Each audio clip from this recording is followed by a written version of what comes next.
नमस्कार मंडळी, जय महाराष्ट्र. आपलं स्वागत आहे योजना कॉर या लोकप्रिय यूट्यूब चॅनलवरती.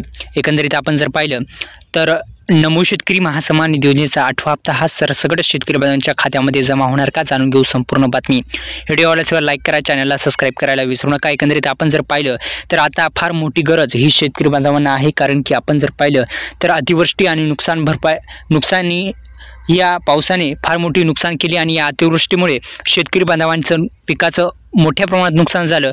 पीक नव्हे तर मातीसुद्धा खरडू गेलेली आहे आणि शेतकरी बांधवांना अत्यंत गरज आहे. आणि नमो शेतकरी महासन्मान निधी योजनेचा जो 8वा हप्ता आहे तो शेतकरी बांधवांच्या खात्यामध्ये येत्या 3 तारखेपर्यंत शेतकरी बांधवांच्या खात्यामध्ये टाकायला पाहिजे, कारण की आता फार मोठी गरज आहे. कारण की शेतकऱ्यांची दिवाळी जर गोड करायची असेल तर अशी मदत नमो शेतकरी योजना असेल, अतिवृष्टी नुकसान भरपाई असेल, याच्या माध्यमातून करायला पाहिजे. कारण की आपण जर पाहिलं तर पंजाब राज्यामध्ये 50,000 हेक्टरी देण्यात आलेले आहेत, पण आपल्या राज्यामध्ये 7 आणि 8,000 रुपये हे सरकार देण्याचा प्रयत्न करत आहे. पण ही रक्कम फार मोठी कमी आहे, कारण की आपलं शेजारीच राज्य जर पाहिलं तर पंजाब या राज्यामध्ये हेक्टरी 50,000 रुपये भेटत आहेत, पण आपल्या राज्यामध्ये महाराष्ट्रामध्ये 7 ते 8,000 10,000 रुपये वाटण्याचं काम हे सरकार करत आहे.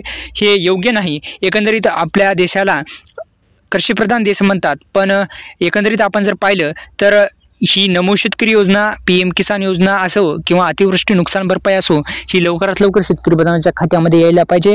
आपण जर पाहिलं तर नुसतं घोषणाचा पूर हे सरकार करत आहे. आणि एकंदरीत आपण पाहिलं तर राज्याचे मुख्यमंत्री देवेंद्र फडणवीस यांनी त्वरित हे नमो शेतकरी महासन्मान निधीचा 8वा हप्ता द्यायला पाहिजे. एकंदरीत हे हप्ता लवकरात लवकर शेतकरी बांधवांच्या खात्यामध्ये द्यायला पाहिजे, अशी विनंती या योजना कॉर लोकप्रिय यूट्यूब चॅनलवरती करत आहे. धन्यवाद. जय शिवराय.